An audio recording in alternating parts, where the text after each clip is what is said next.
puteri sejinjang telah mencapai antannya yang digunakan untuk menumbuk padi, lalu dihayun kepada Puteri Santubong. Gelap malam ditemani pelita. Pelita tersangkut di atas para. Arina Hikayat tempat bercerita. Moga terhibur hati nan lara. Hai korang, Assalamualaikum, salam sejahtera. Welcome back to my channel Arina Hikayat. By the way, nama aku Syah. Hari ni aku nak share dengan korang satu lagi hikayat ataupun cerita legenda yang berada di alam Melayu. Tapi sebelum tu jangan lupa untuk like, share dan juga subscribe. Hari ni aku nak share dengan korang satu legenda yang terkenal di negeri Sarawak, iaitu Puteri Santubong dan juga Puteri Sejinjang. Puteri Santubong, Puteri Sejinjang, penjaga gunung negeri Sarawak. Manisnya si ada dapat dilawan, anak dak dewa turun kayangan. Mungkin ada yang pernah terdengar dengan baik-baik kata-kata ini. Ini sebenarnya adalah orang kata cuplikan ataupun sebahagian daripada lirik yang terdapat di dalam lagu rakyat Puteri Santubong. Sebelum aku sharekan lebih lanjut tentang kisah Puteri Santubong dan juga Puteri Sejinjang ni, aku nak sharekan terlebih dahululah ciri-ciri Puteri Santubong dan juga Puteri Sejinjang ni. Kedua-dua puteri ini merupakan puteri yang mempunyai rupa paras yang sangat cantik dan menawan. Puteri Santubong dikatakan mempunyai kulit sawo matang dan juga kulit yang sangat mulus. Dia juga dikatakan mempunyai ketinggian yang sederhana. Namun yang istimewanya pada Puteri Santubong ni adalah warna anak matanya. Puteri Santubong dikatakan mempunyai anak mata yang berwarna hijau. Santubong juga dikatakan gemar memakai pelbagai jenis perhiasan ataupun aksesori. Antara perhiasan yang dikatakan digunakan oleh Puteri Santubong adalah sanggul lintang di bahagian kepalanya, pending emas di bahagian pinggangnya, dan juga dikatakan mempunyai gelang emas di bahagian lengan dan juga pergelangan tangan Puteri Santubong. Puteri Sejinjang pula dikatakan mempunyai kulit kuning nasat, namun sama mulusnya seperti kulit Puteri Santubong. Puteri Sejinjang juga mempunyai rambut ikal mayang dan anak mata yang berwarna hitam. Puteri Sejinjang juga dikatakan sentiasa membawa pedang kesayangannya yang mempunyai hulu berbentuk kepala harimau. Puteri Sejinjang juga dikatakan kurang memakai perhiasan jika dibandingkan dengan Puteri Santubong. Antara perhiasan yang dikatakan dipunyai oleh Puteri Sejinjang adalah seutas gelang emas yang mempunyai batu berwarna hijau beserta gendik yang dipakai di atas kepalanya. Kisah legenda Puteri Santubong dan juga Puteri Sejinjang ini mengisahkan tentang dua orang puteri, iaitu Puteri Santubong dan juga Puteri Sejinjang yang dikatakan sepupu namun mempunyai hubungan yang amat erat sehingga digelar ataupun dikatakan sebagai pasangan kembar. Kedua puteri ini mempunyai rupa paras yang sangat cantik dan juga suara yang sangat merdu. Suatu hari, kedua puteri ini dititahkan untuk masuk ke istana bagi menghadap Raja Kayangan. Apabila sampai kedua puteri ini ke istana, Raja Kayangan berkata, "Lihatlah itu," sambil menudingkan jarinya ke sebuah cermin ajaib milik Raja Kayangan. "Sesungguhnya manusia bertelagah menyusahkan semua makhluk lain. Di pasir putih, kain tenunan dibiarkan begitu saja. Di pasir kuning pula, sawah padi terbiar tidak terjaga. Hentikan semua peperangan yang tidak bermakna dan merugikan itu. Tetapi ingat, jangan pula sampai berbalah kekuatan sesama sendiri. Nanti bala akan menimpa. Anak dia berdua tidak akan dapat lagi pulang ke Kayangan." Begitulah titah Raja Kayangan kepada Puteri Santubong dan juga Puteri Sejinjang. Setelah mendengarkan perintah daripada Raja Kayangan, maka Puteri Santubong dan Puteri Sejinjang bergegaslah memakai baju lelayang mereka lalu meluncur angin turun ke bumi. Semasa berada di awangan, kedua puteri dapat melihat dengan jelas huru-hara dan juga kemarahan yang bertelik arus. Tempik sorak di bumi kedengaran sangat jelas. Kampung Pasir Putih kini telah hancur di peperangan yang berterusan.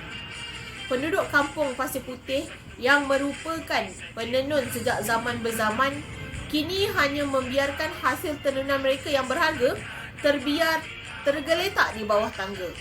Manakala kampung Pasir Kuning pula yang dahulunya kaya dengan sawah padi, kini bagai padang jarak, padang terkukur. Sawah padi dibiarkan tidak diusahakan. Penduduk kedua kampung lebih memilih untuk berperang dan bergaduh bagi merebutkan sepadan kampung.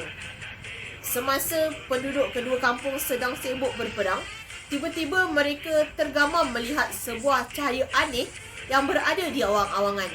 Daripada cahaya itulah munculnya Puteri Santubong yang sangat cantik dan juga Puteri Sejinjang yang sangat jelita menunjukkan diri mereka. Maka keris dan parang yang tadinya bertempur kini jatuh di medan perjuangan.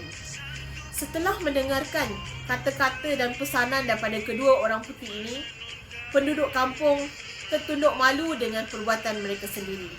Lalu mereka memutuskan untuk memberhentikan segala peperangan mereka yang telah terjadi sekian lama. Puteri Santubong telah berpesan kepada mereka untuk pulang ke kampung dan juga ke pangkuan keluarga masing-masing.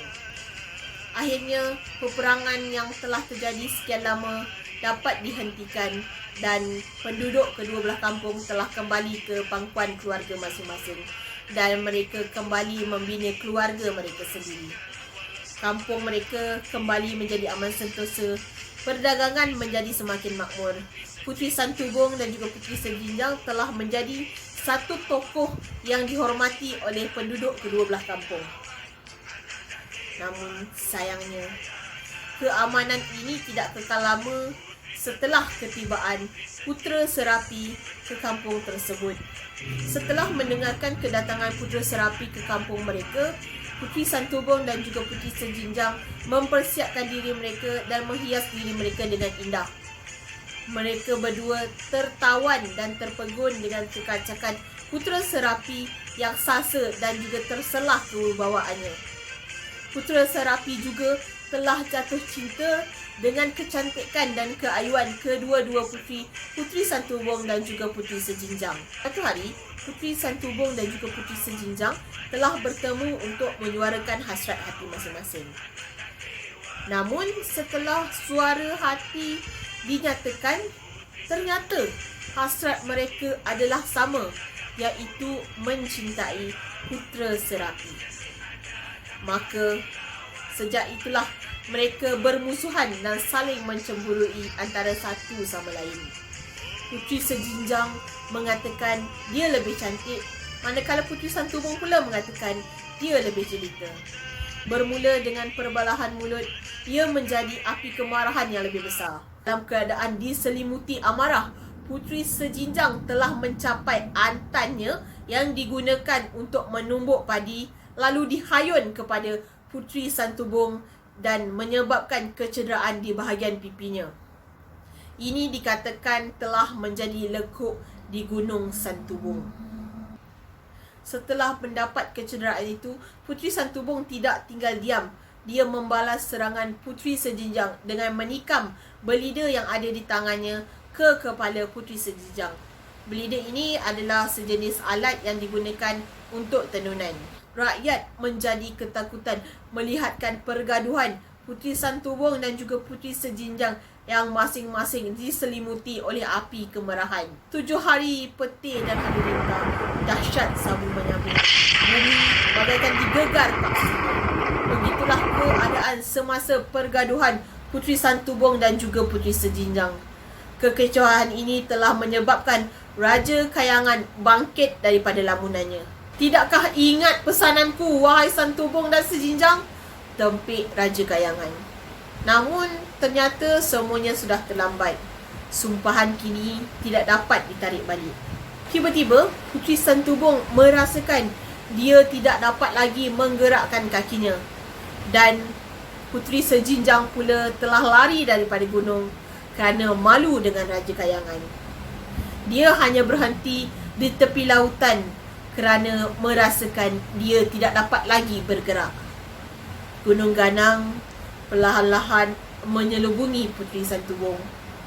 Dan daripada darah, luka Puteri Sejinjang pula telah menjadi gugusan pulau-pulau. Itulah berakhirnya kisah Puteri Santubong dan juga Puteri Sejinjang yang merupakan kisah rakyat terkenal di negeri Sarawak. Kalau nak diikutkan, cerita Puteri Santubong dan juga Puteri Sejinjang ni mempunyai pelbagai versi. Tapi aku cuma pilih satu versi je lah untuk disampaikan. Aku rasa versi ni lebih menarik untuk disampaikan, so aku pilih versi yang ini. Kalau korang kat sana ada lagi versi-versi yang lebih menarik untuk dikongsikan, boleh kongsikan di ruangan komen. So, sekian saja untuk hari ini. Harap kita boleh jumpa di video akan datang. See you next time.